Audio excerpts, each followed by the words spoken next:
നേട്ടം എന്താണ്? അങ്ങനെ കേൾക്കുമ്പോൾ നമ്മുടെ മനസ്സിലുണ്ടാകുന്ന സമാധാനമുണ്ടല്ലോ പ്രിയപ്പെട്ടവരെ, നമ്മുടെ മനസ്സിലുണ്ടാകുന്ന അഭിമാനബോധമുണ്ടല്ലോ, അത് പിശാചുണ്ടാക്കുന്നതാണ്, അത് ശൈത്താനുണ്ടാക്കുന്നതാണ്, അത് ഇബ്ലീസിന്റെ ചതിയും വഞ്ചനയുമാണ്. അങ്ങനെയുള്ള ആളുകളെ കുറിച്ച് തന്നെയാണ് പറഞ്ഞത്,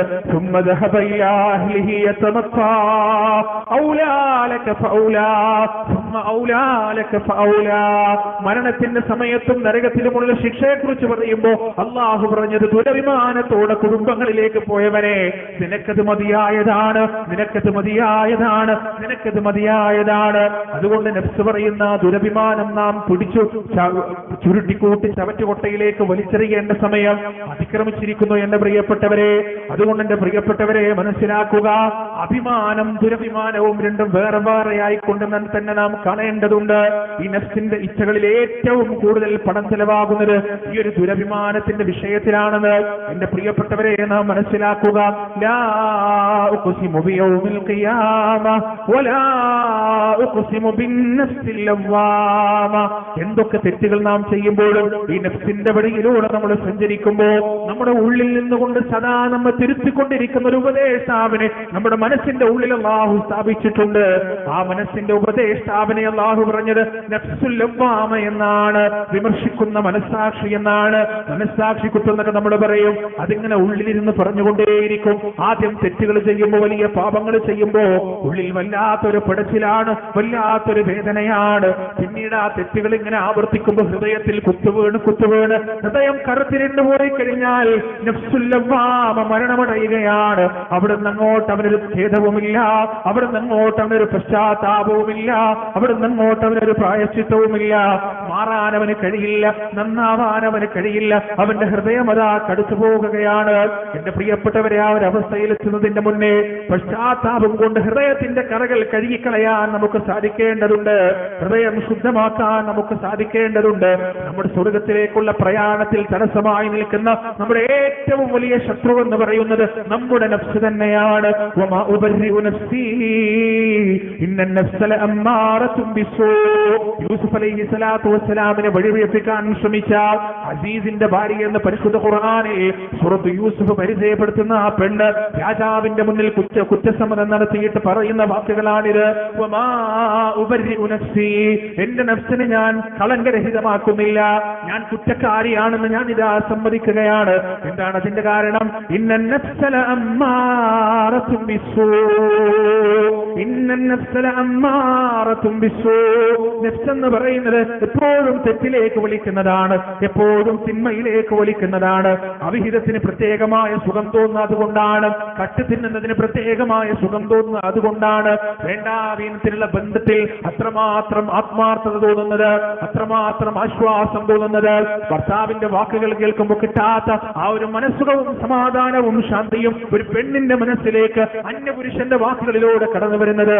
ഭാര്യയുടെ വാക്കുകളിൽ നിന്ന് കിട്ടാത്ത സമാധാനവും സന്തോഷവും അന്യ പെണ്ണിന്റെ അന്യ സ്ത്രീയുടെ വാക്കുകളിലൂടെ മനുഷ്യന് കിട്ടുന്നത്. ഇതുകൊണ്ടാണ് പ്രിയപ്പെട്ടവരെ, എപ്പോഴും തെറ്റിലേക്ക് ക്ഷണിച്ചുകൊണ്ടേയിരിക്കും, എപ്പോഴും തെറ്റിലേക്ക് വലിച്ചുകൊണ്ടേയിരിക്കും. വലഖദ് ഹമ്മത് ബിഹി വഹമ്മ ബിഹാ ലൗലാ അർആ ബുർഹാന റബ്ബി, ലൗലാ അർആ ബുർഹാന റബ്ബി. യൂസുഫ് അലൈഹിസ്സലാത്തു വസ്സലാമിനെ വഴിപിഴപ്പിക്കാൻ ശ്രമിച്ചപ്പോൾ അല്ലാഹു പറഞ്ഞതാണ്, അദ്ദേഹത്തിന്റെ മനസ്സിലും ചാഞ്ചാട്ടം ഉണ്ടാകുമായിരുന്നു, അദ്ദേഹവും ആ തെറ്റിലേക്ക് പോയി പോകുമായിരുന്നു. അള്ളാഹുവിന്റെ വ്യക്തമായ ബുർഹാൻ, അള്ളാഹുവിന്റെ വ്യക്തമായ തെളിവുകൾ അദ്ദേഹത്തിലേക്ക് കടന്നു വന്നില്ലായിരുന്നെങ്കിൽ. അതുകൊണ്ട് എന്റെ പ്രിയപ്പെട്ടവരാ, നഫ്സിന് കടിഞ്ഞാണിടുക എന്ന വലിയ ഉത്തരവാദിത്വം എന്റെയും നിങ്ങളുടെയും മുന്നിലുണ്ട്. എങ്ങനെയാണ് ആ നഫ്സിന് കടിഞ്ഞാണിടുക? ജീവിതത്തിൽ സാഹചര്യങ്ങൾ ഒഴിവാക്കുക എന്നതാണ്, തെറ്റിലേക്ക് പോകാനുള്ള സാഹചര്യങ്ങൾ ഒഴിവാക്കുക എന്നതാണ്. ഏതെങ്കിലും ഒരു വാട്സപ്പ് ഗ്രൂപ്പിൽ നിൽക്കുന്നത് കൊണ്ട് താൻ വ്യഭിചാരത്തിലേക്ക് പോകാൻ സാധ്യതയുണ്ടെന്ന് അറിഞ്ഞു കഴിഞ്ഞാൽ പിന്നീട് ആ വാട്സപ്പ് ഗ്രൂപ്പിൽ തുടരാതിരിക്കുക എന്നതാണ് നമ്മുടെ സ്വർഗത്തിലേക്കുള്ള യാത്ര എളുപ്പമാക്കുന്ന നിലപാടിന്റെ പ്രിയപ്പെട്ടവരെ. ഏതെങ്കിലും ഒരു ഗെറ്റുഗദറിന് പോയി കഴിഞ്ഞാൽ അനാവശ്യമായ അവിഹിത ബന്ധങ്ങൾ അവിടെ വെച്ചുണ്ടാകുമെന്ന് നാം മനസ്സിലാക്കി കഴിഞ്ഞാൽ ആ ഗെറ്റുഗദറിലേക്ക് പോകാതിരിക്കലാണ് ഒരു മുസ്ലിമിനെ സംബന്ധിച്ചിടത്തോളം, ഒരു മുസ്ലിമത്തിനെ സംബന്ധിച്ചിടത്തോളം അഭികാമ്യമായ കാരണമായിട്ടുള്ളതെന്ന് എന്റെ പ്രിയപ്പെട്ടവരെ നമ്മൾ മനസ്സിലാക്കേണ്ടതുണ്ട്. സാഹചര്യങ്ങൾ ഒഴിവാക്കാനാണ് അള്ളാഹു പരിശുദ്ധ ഖുർആനിൽ നമുക്ക് പറഞ്ഞു തന്നത്.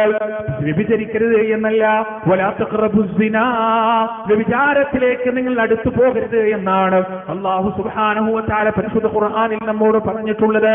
അങ്ങനെ സ്വന്തം നഫ്സിനെ ഇച്ഛയിൽ നിന്ന് മാറ്റി നിർത്തിക്കൊണ്ട് പിടിച്ചു വലിച്ചുകൊണ്ട് ജീവിക്കുന്ന ആളുകൾ, സ്വന്തം നഫ്സിന്റെ ഇച്ഛകൾക്ക് കടിഞ്ഞാണിട്ടുകൊണ്ട് ജീവിക്കുന്ന ആളുകൾ, വഅമ്മാമൻ ഖാഫ മഖാമ റബ്ബിഹി വനഹൻ നഫ്സ അനിൽ ഹവാ ഫഇന്നൽ ജന്നത ഹിയൽ മഅവാ. എല്ലാ ഇച്ഛകളിൽ നിന്നും അള്ളാഹുവിന്റെ കൽപ്പനയും അള്ളാഹുവിന്റെ നിരോധനവും അനുസരിച്ച് കടിഞ്ഞാട്ടിട്ട ആളുകളുണ്ടല്ലോ, അവരതാ സ്വർഗത്തിലാണ് അവരുടെ വാസസ്ഥലം. ഒരു നിരന്തരവുമില്ലാത്ത, ഒരു തരത്തിലുള്ള വേദനകളും പ്രയാസങ്ങളും കെട്ടിക്കുടുക്കുകളുമില്ലാത്ത, സർവ്വസ്വാതന്ത്ര്യമുള്ള, സർവ്വസന്നാഹങ്ങളുമുള്ള സുഖാഡംബരത്തിന്റെ പ്രതീക്ഷയായ സ്വർഗത്തിലേക്കാണ് അവരുടെ അന്ത്യയാത്ര എന്ന് പരിശുദ്ധ ഖുർആൻ അല്ലാഹു സുബ്ഹാനഹു വ തആല വളരെ വ്യക്തമായി പറഞ്ഞു വെക്കുകയാണ്. അതുകൊണ്ട് എന്റെ മുന്നിലിരിക്കുന്ന എന്റെ പ്രിയപ്പെട്ട സഹോദരി സഹോദരന്മാരോട് മനസ്സിലാക്കുക, 3 തടസ്സങ്ങളാണ് നമ്മുടെ മുന്നിലുള്ളത്. അതിലൊന്നാമത്തത് ശൈത്താനാണ്, നമ്മുടെ ആജന്മ ശത്രുവാണ്. രണ്ടാമത്തത് നമ്മുടെ ഈ ദുനിയാവിനോടുള്ള അമിതമായ ത്വമാണ്, അമിതമായ അത്യാർത്തിയാണ്. മൂന്നാമതെന്ന് പറയുന്നത് നമ്മുടെ നഫ്സ് തന്നെയാണ്, നമ്മുടെ ശരീരം തന്നെയാണ്. പ്രിയപ്പെട്ടവരെ, ഏറ്റവും വലിയ വാഇദാരാണെന്നറിയുമോ? കഫാബിൽ മൗതി വാഇദാ. ഏറ്റവും നല്ല വാഇദെന്ന് പറയുന്നത്, ഏറ്റവും നല്ല ഉപദേശകൻ എന്ന് പറയുന്നത് അത് മരണമാണ്. എല്ലാ ആസ്വാദനങ്ങളും മുറിച്ചു കളയുന്ന, രംഗബോധമില്ലാത്ത കോമാളിയായ മരണത്തെക്കുറിച്ചുള്ള സ്മരണ നിങ്ങൾ അധികരിപ്പിക്കണേ, മരണത്തെക്കുറിച്ചുള്ള ഓർമ്മ നിങ്ങൾ അധികരിപ്പിക്കണേ എന്ന് അള്ളാഹുവിന്റെ റസൂൽ നമുക്ക് പഠിപ്പിച്ചു തരികയാണ്. മരണം 2 രീതിയിലാണ് മനുഷ്യനെ മാറ്റുക. ഒന്നാമത്തെ രീതി എന്ന് പറയുന്നത്, ചില മനുഷ്യർ മരണത്തെ ഓർമ്മിക്കും, മരണത്തെക്കുറിച്ച് ചിന്തിക്കും, മരണത്തിന് ശേഷമുള്ള ജീവിതത്തെക്കുറിച്ച് ചിന്തിക്കും, എന്നിട്ട് അവർ നന്നാവും. രണ്ടാമത് പ്രിയപ്പെട്ടവരെ, ആ മരണം മുന്നിൽ കാണുമ്പോഴാണ്, ആ മരണം മുന്നിൽ കാണുന്ന സമയത്ത് മാറാത്ത മനുഷ്യരില്ല പ്രിയപ്പെട്ടവരെ, പശ്ചാത്തപിക്കാത്ത മനുഷ്യരില്ല, മാറി ചിന്തിക്കാത്ത മനുഷ്യരില്ല. എത്ര കെട്ടുപോയവനായാലും, എത്ര വൃത്തികെട്ടവനായാലും ആ മരണം മുന്നിൽ കാണുമ്പോൾ പശ്ചാത്തപിക്കുമെന്ന കാര്യത്തിൽ യാതൊരു സംശയവുമില്ല. ലോകത്ത് അഹങ്കാരത്തിന്റെയും ധിക്കാരത്തിന്റെയും പ്രതീകമായ ഫിർഔൻ, ആ ഫിർഔൻ പോലും മരണം മുന്നിൽ കണ്ടപ്പോ അള്ളാഹുവിനോട് പറഞ്ഞിട്ടുണ്ട്, ആമൻതു ബിറബ്ബി മൂസാ വ ഹാറൂൻ, മൂസയുടെയും ഹാറൂനിന്റെയും രക്ഷിതാവിൽ ഞാനിതാ വിശ്വസിക്കുന്നു എന്ന്. എത്രയോ അത്ഭുതങ്ങൾ കണ്ടിട്ടുണ്ട്. മൂസാ നബിയുടെ 2 അത്ഭുതങ്ങൾ കൃത്യമായി കണ്ണുകൊണ്ട് കണ്ടിട്ടുണ്ട്. ഫഅർസൽനാ അലൈഹിമു തൂഫാന വൽ ജറാദ വൽ ഖുമ്മല വദ്ദഫാദിഅ വദ്ദമ ആയാതി മുഫസ്സലാത്ത്. 5ഓളം ദൃഷ്ടാന്തങ്ങൾ ജീവിതത്തിൽ തൂഫാനിന്റെ രൂപത്തിലും, ജറാദിന്റെ രൂപത്തിലും, കുമ്മലിന്റെ രൂപത്തിലും, ദമിന്റെ രൂപത്തിലും, ദഫാദിന്റെ രൂപത്തിലും ഫിർഔനിന്റെ മുന്നിലേക്ക് വന്നിട്ടുണ്ട്. ഇതൊന്നും കണ്ണു തുറപ്പിച്ചിട്ടില്ല. ആ ഫിർഔനിന്റെ മുന്നിൽ നിന്നാണ് ചെങ്കടലിന്റെ തിരമാലകൾ മൂസാ അലൈഹിസ്സലാത്തു വസ്സലാം എന്ന പ്രവാചകന്റെ മുന്നിൽ വഴിമാറി കൊടുക്കുന്നത് കണ്ടത്. എന്നിട്ടും അയാൾ നന്നായില്ല. എത്രയോ ദൃഷ്ടാന്തങ്ങൾ കണ്ടിട്ടും നന്നാവാത്ത ഫിർഔൻ അവസാനം നന്നാകുന്നൊരു രംഗമുണ്ടപ്പോഴാണെന്നറിയോ? ആ ചെങ്കടലിന്റെ തിരമാലകൾക്കിടയിലേക്ക് മുങ്ങിത്താണ് ശ്വാസം മുട്ടി മരിക്കുന്ന സമയത്ത് പറയുന്നുണ്ട്, ആമൻതു ബിറബ്ബി മൂസാ വ ഹാറൂൻ, മൂസയുടെയും ഹാറൂനിന്റെയും രക്ഷിതാവിൽ ഞാനിതാ വിശ്വസിച്ചിരിക്കുന്നു. അങ്ങനെ വിശ്വസിക്കാത്തൊരു മനുഷ്യൻ പോലുമില്ല. സകലരും വിശ്വസിക്കും പ്രിയപ്പെട്ടവരെ. ലഅല്ലീ അഅമലു സാലിഹൻ ഫീമാ തറക്തു കല്ലാ ഇന്നഹാ കലിമത്തുൻ ഹുവ ഖായിലുഹാ വമിൻ വറാഇഹിം ബർസഖുൻ ഇലാ യൗമി യുബഅസൂൻ. ധിക്കാരിയായ മനുഷ്യൻ, അഹങ്കാരിയായ മനുഷ്യൻ, എത്ര പ്രശ്നം കേട്ടാലും നന്നാവാത്തവൻ, എത്ര ഉപദേശങ്ങൾ കേട്ടാലും കർണപുടത്തിന്റെ പാടികൾ കിടന്ന് ഹൃദയത്തിലേക്ക് പ്രവേശിക്കാത്ത മനുഷ്യൻ മരണസമയമാകുമ്പോ അള്ളാഹുവിനോട് ചോദിക്കുകയാണ്, അള്ളാഹുവേ ലഅല്ലീ അഅമലു സാലിഹാ, സൽക്കർമ്മങ്ങൾ ഞാനൊന്ന് ചെയ്തോട്ടെ റബ്ബേ, ഫീമാ തറക്തു, ചെയ്യാതെ പോയ കർമ്മങ്ങൾ ഞാനൊന്ന് ചെയ്തോട്ടെ റബ്ബേ എന്ന് ആ മനുഷ്യൻ അവിടെ ആവശ്യപ്പെടുന്നതാണ്. സ്വതക ചെയ്യാതെ പിശുക്കരായ ആളുകൾ, അറുപിശുക്കന്മാരായ മനുഷ്യന്മാർ, അറ്റകൈക്ക് ഉപ്പതേക്കൂല എന്ന് നമ്മളൊക്കെ പറയുന്ന അറുപിശുക്കന്മാര് പോലും മരണത്തിന്റെ സമയത്ത് അല്ലാഹുവിനോട് പറയുകയാണ്, ലൗലാ അഖർതനീ ഇലാ അജലിൻ ഖരീബ്, അല്ലാഹു 1 മണിക്കൂർ നീ എനിക്ക് നീട്ടിത്തന്നാൽ, 2 മണിക്കൂർ നീ എനിക്ക് നീട്ടിത്തന്നാൽ, ഫഅസ്സദ്ദഖ, ഞാൻ സ്വതക്ക ചെയ്യാം റബ്ബേ, ഞാൻ ദാനധർമ്മങ്ങൾ കൊടുക്കാം റബ്ബേ, എന്റെ സ്വത്ത് മുഴുവൻ ഞാൻ നിന്റെ മാർഗത്തിലേക്ക് എഴുതി കൊടുക്കാം, എന്റെ സമ്പാദ്യം മുഴുവൻ ഞാൻ നിന്റെ മാർഗത്തിലേക്ക് എഴുതി കൊടുക്കാം. സൽക്കർമ്മങ്ങൾ ചെയ്യുന്ന ഒരു മനുഷ്യനായി എന്റെ ജീവിതത്തിൽ ബാക്കിയുള്ള ഈ സമയം ഞാനായി കാണിച്ചു തരാം റബ്ബേ.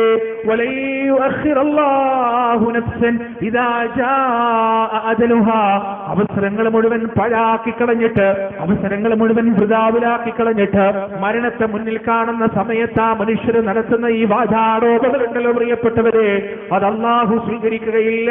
കല്ലാ ഇന്നഹാ കലിമത്തുൻ ഹുവ ഖായിലുഹാ വമിൻ വറാഇഹിം ബർസഖുൻ ഇലാ യൗമി യുബഅസൂൻ.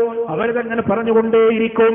മരണത്തിന്റെ മാലാഖമാരെ കണ്ടുകഴിഞ്ഞാൽ അതൊരു യാത്രയുടെ തുടക്കമാണ്, തിരിച്ചു വരവില്ല. ആ യാത്രക്ക് തിരിച്ചു വരവില്ല, അതിന് മുന്നോട്ട് മാത്രമേയുള്ളൂ, റിവേഴ്സ് ഇല്ല പ്രിയപ്പെട്ടവരെ. അവിടുന്ന് അങ്ങോട്ട് ഓരോ ഘട്ടങ്ങളിലേക്കുള്ള യാത്രയാണ്. മനുഷ്യൻ കണ്ണുകൊണ്ടും കാതുകൊണ്ടും അജ്ഞാതമായ, അവരിന്ന് വരെ അനുഭവിച്ചിട്ടില്ലാത്ത അജ്ഞാതമായ ലോകത്തേക്കുള്ള യാത്രയാണ് ബർസഖ് എന്ന് പറയുന്ന ദുനിയാവിന്റെയും ആഖിറത്തിന്റെയും ഇടയിലുള്ള മറയിലേക്കാണ് ആ യാത്ര പോകുന്നത്, ഖബറിലേക്കാണ് ആ യാത്ര പോകുന്നത്. ഖബറിലേക്കാണ് എടുത്തു നോക്കാൻ പോകുന്നത്. നിസ്സാരമല്ല ഖബർ പ്രിയപ്പെട്ടവരെ. ഓരോ ദിവസവും ഈ ഭൂമിക്ക് പുറത്തോട് നടക്കുമ്പോൾ നമ്മുടെ കാലിന്റെ അടിയിലുള്ള മണ്ണ് നമ്മോട് വർത്തമാനം പറയുന്നുണ്ട്. എന്നിലേക്ക് ലയിക്കേണ്ടവനാണ് നീ, എന്നിലേക്ക് ചേരേണ്ടവനാണ് നീ, എന്നിലേക്ക് അലിഞ്ഞു ചേരേണ്ടവനാണ് നീ എന്ന് നമ്മുടെ കാലിന്റെ അടിയിലുള്ള മണ്ണ് നമ്മോട് സംസാരിക്കുന്നുണ്ട് പ്രിയപ്പെട്ടവരെ. അവരെന്നു കേട്ടാൽ തൽക്ഷണം ഞെട്ടേണ്ടതാ, കണ്ടാലുടൻ വാവിട്ടു നീ കരയേണ്ടതാ, ഇടക്ക് പകരം മാളമാ സുബ്ഹാനാ, റബ്ബിയതിൽ കിടക്കേണ്ടതാണ് സമാനാ. എത്ര തവണ ഖബർസ്ഥാനിലേക്ക് നമ്മൾ കയറിയിട്ടുണ്ട്, ഒരു വട്ടം പോലും നമ്മുടെ കണ്ണ് നിറഞ്ഞിട്ടില്ല.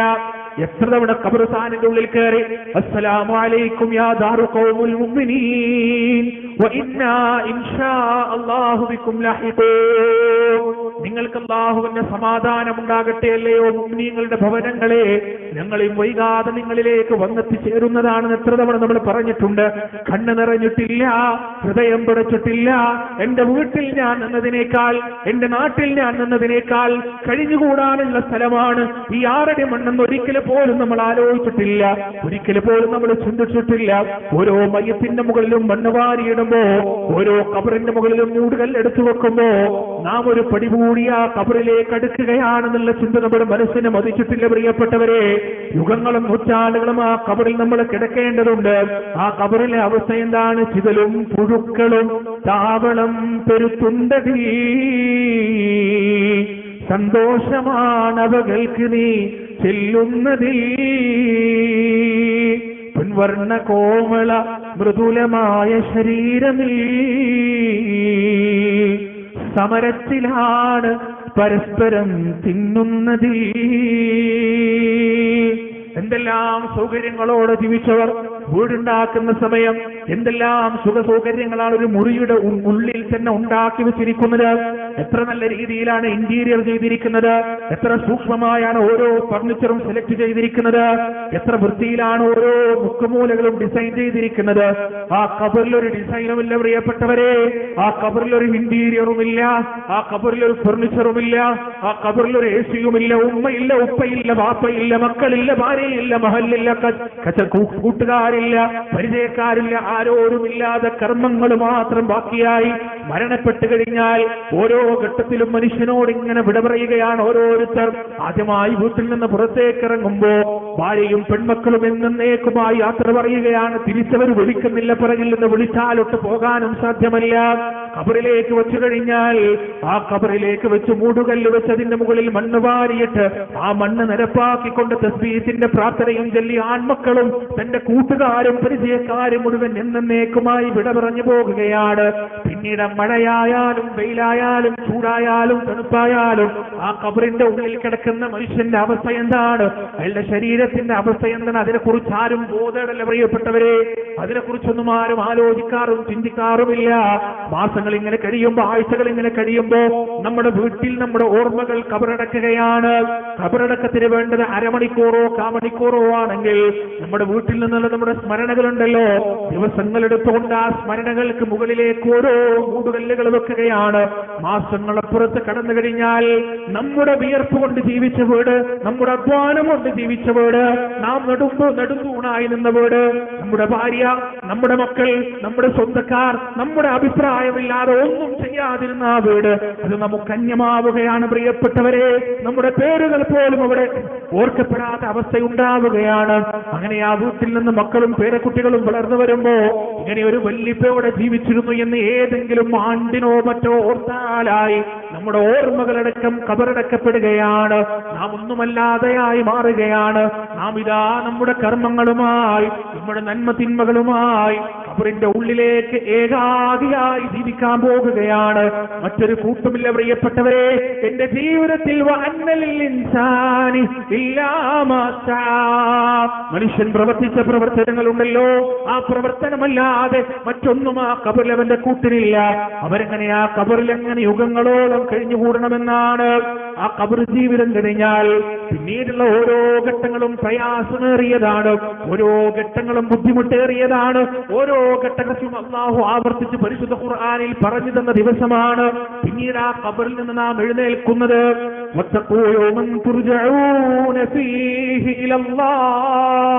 അല്ലാഹുവിലേക്ക് മടക്കപ്പെടുന്ന ആ ദിവസമുണ്ടല്ലോ, ആ ദിവസത്തെ കുറിച്ച് നിങ്ങൾ ബോധവാന്മാരാകണേ. ആ ദിവസത്തെ നിങ്ങൾ സൂക്ഷിക്കണേ. നഫ്സുൻ അൻ നഫ്സിൻ ശൈആ വലാ യുഖ്ബലു മിൻഹാ ശഫാഅ വലാ യുഖദു മിൻഹാ അദ്ലു വലാ ഹും യൻസറൂൻ. ഒരാൾക്കും മറ്റൊരാൾക്കും ഒരു ഉപകാരവും ചെയ്തു കൊടുക്കാൻ കഴിയാത്ത, ഒരു ശുപാർശയും ഏറ്റെടുക്കാത്ത, ഒരു ഒഴിവുകഴിവുകൾക്കും ഒരു വിലയും കൊടുക്കപ്പെടാത്ത, ഒരു സഹായിയും കണ്ടെത്താൻ കഴിയാത്ത ആ ദിവസത്തിലേക്കാണ് പിന്നീട് നമ്മുടെ യാത്ര. നമ്മളൊക്കെ അങ്ങോട്ട് പോകുന്നവരാണ് പ്രിയപ്പെട്ടവരെ. ആ രംഗം ഇസ്രാഫീൽ അലൈഹിസ്സലാത്തു വസ്സലാം രണ്ടാമത്തെ തവണ കാഹളത്തിൽ ഊതുമ്പോ ഈ സ്വാഗതമാടും പുത്തനത്താണിയിലുമുള്ള ഖബർസ്ഥാനുകളിൽ നിന്ന് ലക്ഷക്കണക്കിനായ മനുഷ്യരിങ്ങനെ എഴുന്നേറ്റ് വരുന്ന ആ രംഗം നിങ്ങളൊന്ന് ആലോചിച്ചോക്ക്.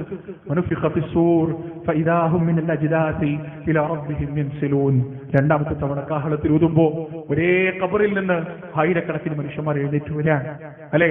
ഒരു ഖബറിലേക്ക് ഒരാളെ വെച്ച് ആ മനുഷ്യന്റെ ശരീരം മണ്ണായി മാറി ഒന്നുമില്ലാത്ത അവസ്ഥയിലേക്ക് ലയിച്ചു കഴിയുമ്പോ 10, 15, 20 വർഷമാകുമ്പോ ആ ഖബറിന്റെ 6 അടി മണ്ണിന് പോലും അടുത്ത അവകാശം വരാണ്.